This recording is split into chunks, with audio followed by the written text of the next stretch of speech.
नमस्कार। आकाशवाणी जयपुर अजमेर से प्रस्तुत है प्रादेशिक समाचार।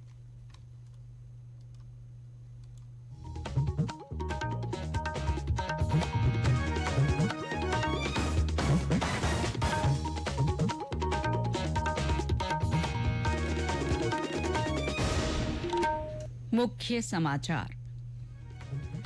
प्रधानमंत्री नरेंद्र मोदी करगिल विजय दिवस की 25वीं वर्षगांठ पर कल करगिल युद्ध स्मारक का दौरा करेंगे। देश में पिछले 10 वर्षों में संस्थापित बिजली उत्पादन क्षमता में लगभग 80% की वृद्धि हुई। विधानसभा में आज कांग्रेस विधायक श्रवण कुमार की साधु संतों पर टिप्पणी को लेकर जमकर हंगामा हुआ। और प्रदेश में कई स्थानों पर आज अच्छी बारिश। मौसम विभाग के अनुसार आगामी दिनों में मानसून सक्रिय रहने की संभावना।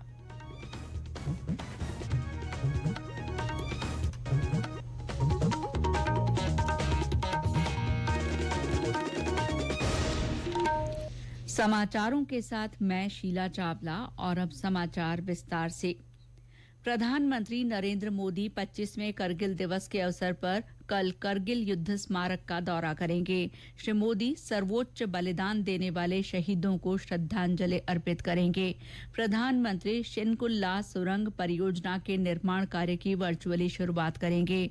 4 किलोमीटर से अधिक लंबी ये ट्विन ट्यूब सुरंग लेह को सभी परिस्थितियों में देश के अन्य हिस्सों से जोड़ेगी। लगभग 15,800 फुट की ऊंचाई पर बनाई जाने वाली ये सुरंग दुनिया की सबसे ऊंची सुरंग होगी। इस सुरंग से न केवल सशस्त्र बलों और उपकरणों की तेज और कुशल आवाजाही होगी, बल्कि इससे लद्दाख को आर्थिक और सामाजिक रूप से बढ़ावा भी मिलेगा। करगिल विजय दिवस पर कल भरतपुर के लोहागढ़ स्टेडियम स्थित शहीद स्मारक पर वीर सैनिकों को श्रद्धांजलि दी जाएगी। इस दौरान वीरांगनाओं का सम्मान किया जाएगा और देश के लिए कुर्बान हुए सैनिकों की शहादत को याद किया जाएगा। करगिल दिवस की रजत जयंती के सिलसिले में जैसलमेर में सीमा जन कल्याण समिति द्वारा बरमसर के स्कूल में निबंध प्रतियोगिता का आयोजन किया गया। इस दौरान गांव के पूर्व सैनिकों का भी सम्मान किया गया। समिति द्वारा विद्यालय परिसर में करगिल वाटिका बनाकर पौधरोपण भी किया गया। नीमका थाना जिले के बलमदासपुर गांव में देश के लिए प्राण न्यौछावर करने वाले सूबेदार सवाई सिंह तंवर की मूर्ति का आज अनावरण किया गया। सूबेदार सवाई सिंह तंवर 1971 के भारत पाकिस्तान युद्ध में वीर गति को प्राप्त हुए थे। सैनिक कल्याण बोर्ड के अध्यक्ष प्रेम सिंह बाजौर और कर्नल अजय शर्मा ने उनकी मूर्ति का अनावरण किया। कार्यक्रम के दौरान उनके परिवार का भी सम्मान किया गया। गौरतलब है कि 1971 के भारत पाकिस्तान युद्ध के दौरान सूबेदार सवाई सिंह तंवर बांग्लादेश बॉर्डर पर तैनात थे और 30 मई 1971 को पूरी बहादुरी के साथ उन्होंने दुश्मन को धूल चटाते हुए देश की रक्षा करते करते अपनी जान गंवा दी। देश में पिछले 10 वर्षों में संस्थापित बिजली उत्पादन क्षमता में लगभग 80% की वृद्धि हुई है। लोकसभा में आज एक लिखित उत्तर में ऊर्जा राज्य मंत्री श्रीपद नाइक ने कहा कि बिजली उत्पादन क्षमता इस वर्ष जून महीने में 4,46,190 मेगावाट हो चुकी है। ये क्षमता मार्च 2014 में 2,48,554 मेगावाट थी। श्री नायक ने कहा कि कोयला आधारित बिजली उत्पादन क्षमता 2014 की 1,39,663 मेगावाट से बढ़कर अब 2,10,969 मेगावाट हो चुकी है। नवीकरणीय क्षेत्र की संस्थापित क्षमता 75,519 मेगावाट से बढ़कर 1,95,013 मेगावाट हो चुकी है। श्री नाइक ने कहा कि भारत गैर जीवाश्म आधारित बिजली उत्पादन क्षमता 2031-32 तक 5 लाख से अधिक करने के प्रति वचनबद्ध है। विधानसभा में आज कांग्रेस विधायक श्रवण कुमार की साधु संतों पर टिप्पणी को लेकर जमकर हंगामा हुआ। सूरजगढ़ विधायक श्रवण कुमार ने कल पशुपालन विभाग की अनुदान मांग पर चर्चा के दौरान बाबाओं को लेकर सदन में बयान दिया था। आज भोजनावकाश के बाद मुख्य सचेतक जोगेश्वर गर्ग ने ये मामला उठाते हुए कहा कि विधायक के बयान से सभी को ठेस पहुंची है और इस पर उन्हें माफी मांगनी चाहिए। तिजारा विधायक बाबा बालकनाथ ने कहा कि कांग्रेस ने हमेशा सनातन संस्कृति का अपमान किया है। इस पर पक्ष विपक्ष में बहस हो गई और हंगामा हो गया। इस कारण विधानसभा की कार्रवाई थोड़ी देर के लिए स्थगित करनी पड़ी। स्पीकर वासुदेव देवनानी द्वारा विधायक श्रवण कुमार की टिप्पणी को सदन की कार्रवाई से हटाने और उन्हें भविष्य में इस तरह के शब्दों का प्रयोग नहीं करने के निर्देश दिए गए। सहकारिता विभाग की मांग पर चर्चा के दौरान श्री श्रवण कुमार बोल रहे थे तो सदन में भाजपा विधायकों ने उनके बयान पर फिर से हंगामा किया। संसदीय कार्य मंत्री किरेन रिजिजू ने आज विपक्षी नेताओं की आलोचना करते हुए कहा कि उन्होंने देश के जनादेश का अपमान किया है। नई दिल्ली में संवाददाता सम्मेलन को संबोधित करते हुए श्री रिजिजू ने कहा कि देश चाहता है कि बजट पर एक सार्थक चर्चा हो, लेकिन जिस तरह से कुछ दलों के नेताओं ने टिप्पणी की और भाषण दिया उससे सदन की गरिमा गिरी है। उन्होंने विपक्षी दलों के सदस्यों से जनादेश का सम्मान करने का आह्वान किया। प्रधानमंत्री नरेंद्र मोदी का हवाला देते हुए श्री रिजिजू ने कहा कि चुनाव खत्म हो गए हैं और अब विकसित भारत की दिशा में काम करने और केंद्रीय बजट पर रचनात्मक चर्चा करने पर ध्यान केंद्रित करना चाहिए। उन्होंने आरोप लगाया कि विपक्षी नेताओं ने बजट पर कुछ नहीं कहा, वे सिर्फ राजनीति करते रहे। उन्होंने कहा कि बजट का लक्ष्य भारत को तीसरी सबसे बड़ी अर्थव्यवस्था बनाना है और इस बजट में महिलाओं, किसानों, रोजगार के साथ साथ बुनियादी ढांचे के विकास के लिए आवंटन किया गया है। ये समाचार आकाशवाणी जयपुर अजमेर से प्रसारित किए जा रहे हैं।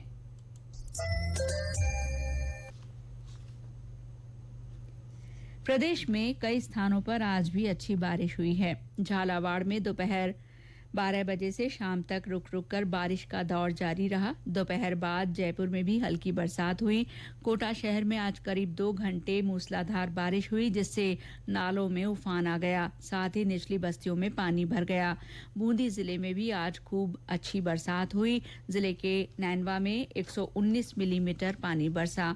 चित्तौड़गढ़ जिले में कई स्थानों पर अच्छी बारिश के समाचार हैं।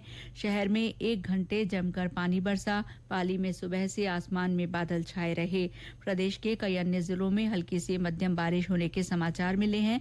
मौसम विभाग के अनुसार मानसून ट्रफ लाइन आज श्रीगंगानगर, जयपुर से होकर गुजर रही है। इसके चलते आज उदयपुर, कोटा, अजमेर संभाग के कुछ हिस्सों में मध्यम से तेज बारिश और कहीं कहीं भारी बारिश की संभावना है। मौसम केंद्र जयपुर के निदेशक राधेश्याम शर्मा ने बताया कि आने वाले दिनों में भी प्रदेश में मानसून के सक्रिय रहने की संभावना है। अगले 24 घंटों के दौरान यदि देखें तो खासकर कोटा, उदयपुर और अजमेर संभाग में कहीं कहीं मध्यम से तेज बारिश हो सकती है। इस दौरान कहीं कहीं भारी बारिश होने की भी संभावना है। 26 और 27 जुलाई को भी जयपुर संभाग, वहीं भरतपुर और कोटा संभाग में कहीं कहीं भारी बारिश के दौर जारी रहेंगे। इस दौरान ज्यादातर स्थानों पर हल्के से मध्यम बारिश के स्पेल्स दर्ज होंगे। पश्चिमी राजस्थान के बीकानेर और जोधपुर संभाग के कुछ भागों में अगले 2-3 दिन बारिश की गतिविधियां जारी रहेंगी। 28-29 जुलाई को पश्चिमी और उत्तर पश्चिमी राजस्थान में कहीं कहीं तेज बारिश भी हो सकती है। 1-2 स्थानों पर भारी बारिश की संभावना है। कुल मिलाकर अगले 5-7 दिन राजस्थान के अनेक स्थानों में मध्यम तो कहीं तेज बारिश होने की संभावना है। राष्ट्रपति द्रौपदी मुर्मू ने आज राष्ट्रपति पद पर अपने 2 वर्ष पूरे होने पर नई दिल्ली के राष्ट्रपति भवन स्थित डॉक्टर राजेंद्र प्रसाद केंद्रीय विद्यालय के 9वीं कक्षा के छात्रों को पढ़ाया।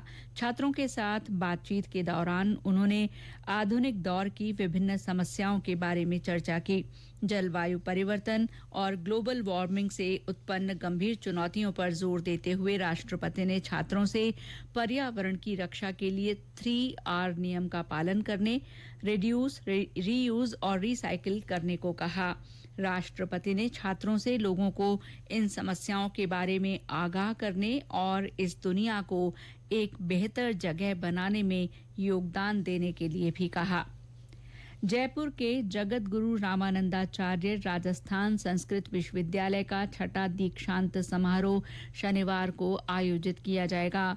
विश्वविद्यालय परिसर में आयोजित होने वाले कार्यक्रम में 27 विद्यार्थियों को पीएचडी की उपाधि जबकि 12 को स्वर्ण पदक प्रदान किए जाएंगे। विश्वविद्यालय के कुलपति प्रोफेसर राम सेवक दुबे ने आज एक पत्रकार वार्ता को संबोधित करते हुए बताया कि कार्यक्रम की अध्यक्षता राज्यपाल कलराज मिश्र करेंगे जबकि मुख्य अतिथि पद्म विभूषण जगत गुरु रामभद्राचार्य होंगे। एक बड़ा ही ऐसा महत्वपूर्ण कार्यक्रम होता है जो विश्वविद्यालय के लिए सबसे बड़ा उत्सव माना जाता है। तो सर्वप्रथम तो संविधान स्तंभ का लोकार्पण किया जाएगा। तत्पश्चात दीक्षांत समारोह का आयोजन कैंपस में ही योग भवन में आयोजित है। और आज जबकि इस समय संस्कृत की बहुत महिमा पूरे विश्व में है, ऐसे अवसर पर हम ढेर सारे ऐसे विषयों का वहाँ हम और भी कथन करेंगे जिससे कि हमारी सनातन का, संस्कृति का, भारतीय संस्कृति का, भारतीय ज्ञान परंपरा का प्रचार और प्रसार हो सके और संस्कृत के प्रति जागरूकता हो देश में और विद्यार्थियों को इससे प्रसन्नता होगी। सलूंबर में पहल योजना के तहत जिले की विभिन्न ग्राम पंचायतों में शिविर आयोजित किए गए। शिविर में बड़ी संख्या में ग्रामीणों ने भाग लिया। इस दौरान सरपंच और स्थानीय जनप्रतिनिधि भी मौजूद रहे। शिविरों में जिला कलेक्टर जसमीत सिंह सिंधु ने लाभार्थियों से सीधा संवाद किया। जिला कलेक्टर जसमीत ने कहा कि गांव ढाणी में जन कल्याणकारी योजनाओं के बारे में प्रचार प्रसार कर इन योजनाओं से वंचित सभी पात्र व्यक्तियों को लाभ दिलाने के प्रयास किए जाएंगे। बूंदी के गुढ़ा नाथावतान में रात्रि चौपाल का आयोजन किया गया। इसमें अतिरिक्त जिला कलेक्टर घनश्याम शर्मा ने ग्रामीणों की परिवेदनाएं सुनी और संबंधित विभाग के अधिकारियों से उनका मौके पर ही समाधान करवाया। रात्रि चौपाल के दौरान 40 से अधिक शिकायतें रखी गईं। हनुमानगढ़ जिले में ललाना बास उतराधा में रात्रि चौपाल लगाई गई। जिला कलेक्टर कानाराम ने इसमें लोगों की बिजली, पानी और शिक्षा संबंधी समस्याओं की सुनवाई की। और अंत में मुख्य समाचार एक बार फिर। प्रधानमंत्री नरेंद्र मोदी करगिल विजय दिवस की 25वीं वर्षगांठ पर कल करगिल युद्ध स्मारक का दौरा करेंगे। देश में पिछले 10 वर्षों में संस्थापित बिजली उत्पादन क्षमता में लगभग 80% की वृद्धि हुई है। विधानसभा में आज कांग्रेस विधायक श्रवण कुमार की साधु संतों पर टिप्पणी को लेकर जमकर हंगामा हुआ। और प्रदेश में कई स्थानों पर आज अच्छी बारिश हुई है। इसके साथ ही प्रादेशिक समाचार बुलेटिन समाप्त हुआ। नमस्कार।